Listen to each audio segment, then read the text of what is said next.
of the world are applying more to me every day. I'm growing up to become a black man, and you've heard the stories as of late. My grandmother bore two hard-working black men that at a glance do not look like my grandfather. They've grown out of it, as one may grow out of one's youthful skin, toughened by the lives they lead. My uncle, who is Muslim, and my father, who is Christian, live under the same house and roof, religion never interfering with their beliefs and never overpowering the fact that they love one another. When I decided to dread my hair as a part of a ritual pact between myself and God, there was no discussion on their part to stop me. Sorry. We're experiencing some technical difficulties. I've grown up in a tolerant home. Yet because of that, for the first 7 years of my life, I grew up soft and naive. Race to 7-year-old me was nothing more than the languages spoken by my family members and the lands they spoke of in far-off places. It was a bedtime story, nothing more. They chose to protect me from what the world truly thought. They championed tales of Jamaica as if the land was worked by heroes of virtue, embodying discipline and determination, cutting the sugarcane in the hot West Indian sun. But they forgot to mention how hot the scars left behind from whips and chains burned. They didn't tell me the stories that would sting. And as I grew up hearing the tales of oppressed people, the entire world over, each new account of an atrocity stung. But this isn't just about being a black male growing up in an increasingly hostile world. As this bubble of police brutality continues to expand, it's a cycle of violence that stretches out towards anyone who speaks up against people in power. Trayvon Martin's death brought the idea that racism still exists in this post-racial society back to the light. Zimmerman walks free while Martin is food for the maggots. Like fruit flies, they buzz, debating over the case until it rotted away and out of the public consciousness. But a pattern has emerged. We're seeing it happen again, this time with the people who have the badge and authority to kill if they feel threatened enough. Michael Brown's case was controversial. People say he may have tried to grab the gun. Maybe he did, maybe he didn't. But the death of an unarmed man isn't justified here. Deadly force isn't allowed in the presence of a deadly threat. Is only allowed in the presence of a deadly threat. Where was the threat? Could they find the threat somewhere between the time it took 6 bullets, 2 of which were lodged in his cranial cavity, and the time it took to recover his fallen body brought down hard by gravity? How about we look at the pattern again this time, at something that has no room for argument? The death of Eric Garner, killed by a cop, but not by an armament. Instead, it was bare hands and a chokehold made illegal in '93 that made quick work of yet another black man. No repercussions? None whatsoever. It's caught on videotape. The move that the cop used is illegal. Not was illegal, not may be illegal. It is illegal at this very second, in this time and in this place. The chokehold is banned and the autopsy indicates that it was a homicide. It wasn't Garner's size or health that killed him. His asthma wasn't what choked him. It was a compression on his neck, closing his airways, his esophagus. And it doesn't matter how big or how small or how black or how white you are. We're told that all men... You tell them! Preach! We're told that all men and women are equal in the eyes of the law. But recent events tell us otherwise. This isn't a post-racial society. We're still in the prequel. In this country, these riots and protests are all most the black community can manage to muster because it's all they can do. After years of being silenced and abused, this is a community that needs to have their voices be heard. The education system in this country is a mess. The amount of luck I've had in my life thus far is overwhelming, and most black kids out there don't have the opportunities to learn as I have. Minorities have a tougher time as it is. How can we change if we aren't even guaranteed our safety?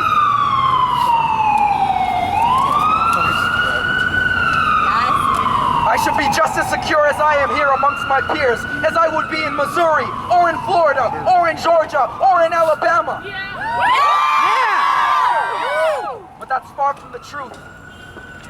If you're gonna argue about justice, I'm gonna bring up all the other poisons that are in this system and ask for them to be fixed too. Because it isn't fair when our home is poisonous to our health. So to those who argue against protest, I let you know there will be no rest until we are able to make change to this broken system of justice and this broken society.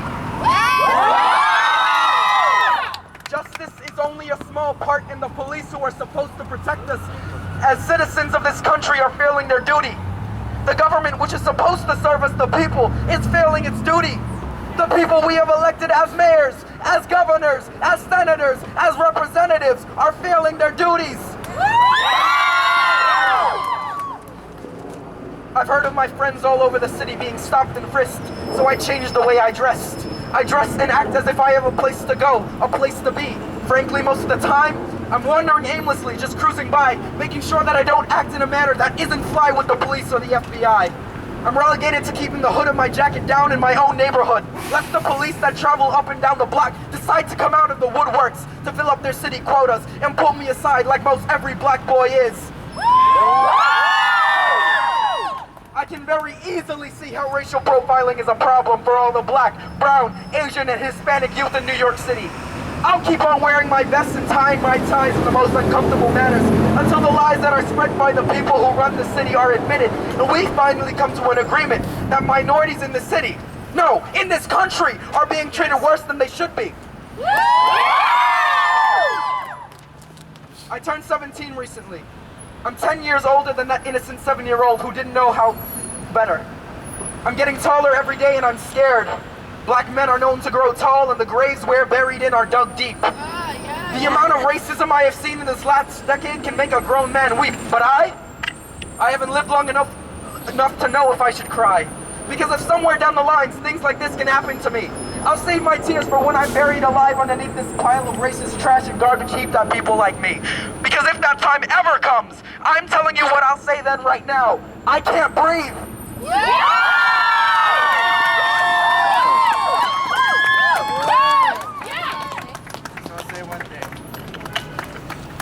I have one question.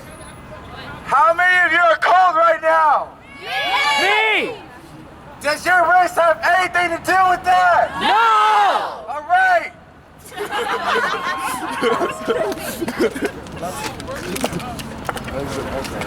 So, I was originally not going to prepare anything because I know that a lot of other people had more important things to say.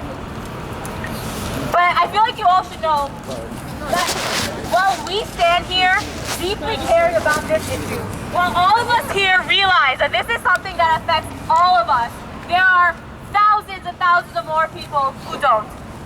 Because the amount of times that I've been told to move on and leave this in the past is ridiculous.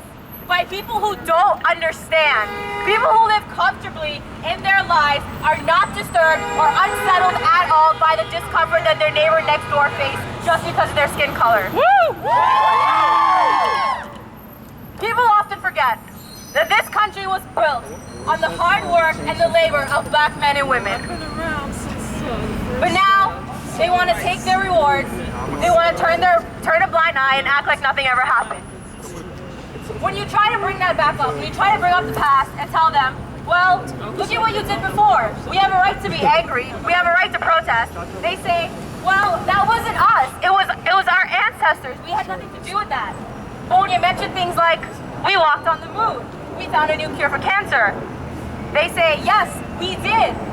We did do that. We're proud of that. So never forget that the drive to dissociate themselves with the past is very, very strong. And that is a huge factor that goes into covering up the crimes against black men and women that happen every single day. Woo!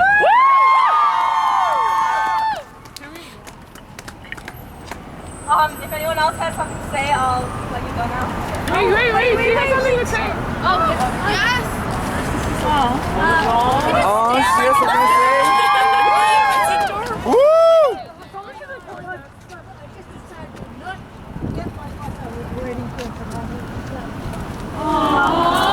Thank you.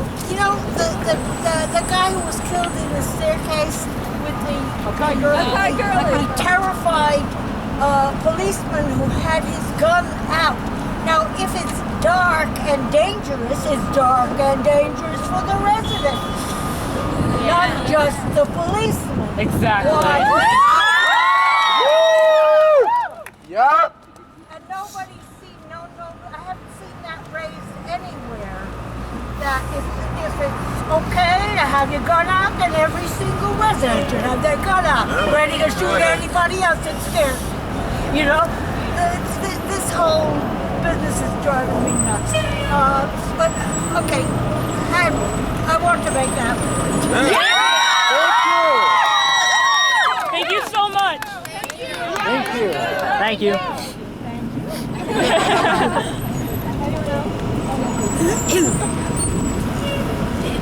Ooh, I'm shivering. All up in my way, Dion. I am shivering. Yeah, my toes are frozen. Cold. Like, Yeah. I can't feel my fingers. It's like breaking down. Hi! Hi! I'm Diana from Bronx Science. Woo! Originally I was going to print something, but I forgot. But hey, they must have stuck with me, so you know, I'll just leave it at that. Anyway, well, you know, ever since the beginning, since before the foundation of the United States, this country has subjugated men and women of color, and even regardless of their actual ethnicity,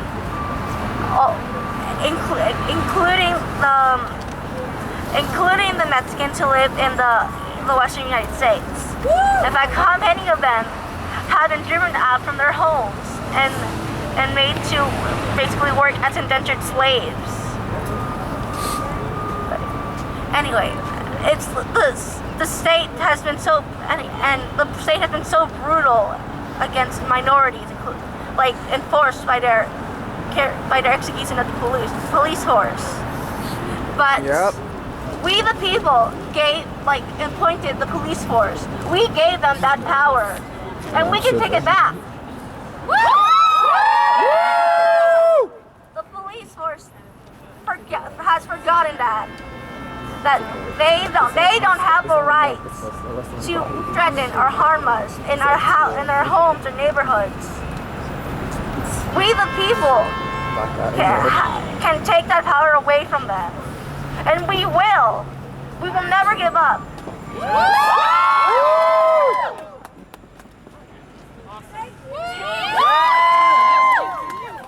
Anyone else? All right. Last thing. Okay, Dion. Hi, everybody. So I wasn't really planning on saying more than my cult bit, but you know, I decided to open up for this. You see me wearing a hood. Do I look suspicious to you? No! Good. Because I didn't even grow up in the city. I grew up in the suburbs in a predominantly white neighborhood. And you know what? I was very sheltered from all this racism that I've encountered in the city. Moving to the city was one of the biggest changes I've ever endured in my life. I've never had someone ever say the N-word to me in my life before. Didn't even know what it was. Why is that? And on a day-to-day basis, people just make race jokes because they think they're funny. And my question is, if you can't even ignore race on a day-to-day basis, how are you going to ignore race in court cases? So what needs to change is the system. What we need is new legislation that convicts cops. Why are the same people who cops go to for their criminal cases figuring out whether they're going to indict them or not? We need change.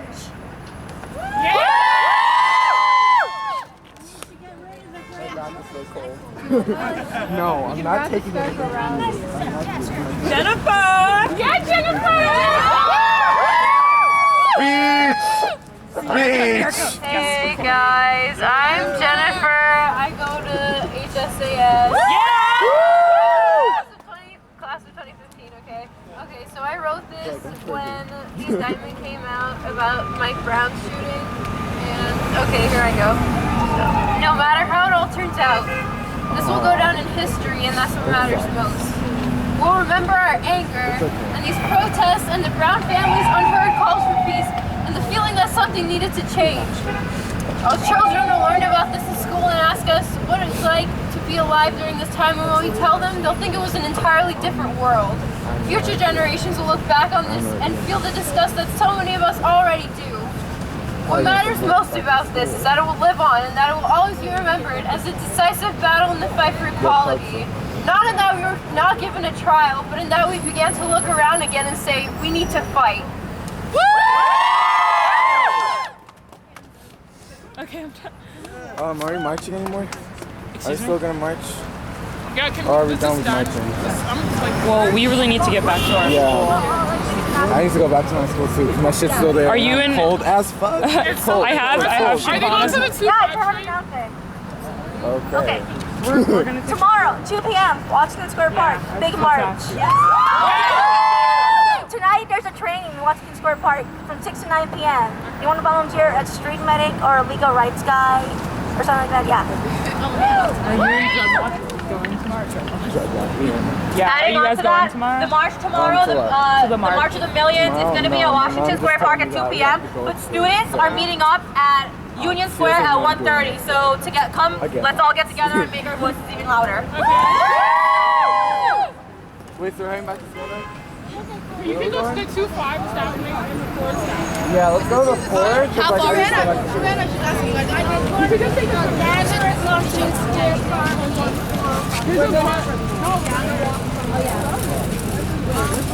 Which way or that way? What? Thanks. Really? Everyone's really good. I feel sad. You really are crying? I can't hear you. Alright, disperse. Disperse.